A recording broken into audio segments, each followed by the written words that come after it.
বালুর উপর একটা কুকুর ঘুমাচ্ছে, না ঘর আছে না ঠিকানা, তবু বুক ভরে নিঃশ্বাস নিচ্ছে।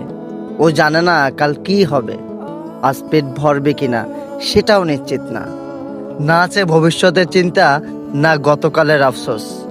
আর মানুষ সব থাকার পরও ঘুম হারায়, কারণ আমরা শুধু বর্তমানে বাঁচি না, আমরা আগেই হাজারটা আগাম দুঃখ নিয়ে বসে থাকি। অতীতের কঠিন স্মৃতি মনে করে অশ্রু ঝরাই। আমরা ভাব দেখাই জানি সব, এতটাই জানি যে ভুলে গেছি কিভাবে নিশ্চিন্তে থাকতে হয়। আমরা সুখ খুঁজি বড় কিছুর ভেতরে, অথচ শান্তি পড়ে থাকে একটু কম চাওয়ার মাঝেই। বালুর উপর ঘুমানো কুকুরটা আমাদের থেকে গরিব না, বরং আমরাই গরিব, কারণ আমাদের কাছে শান্তি নেই।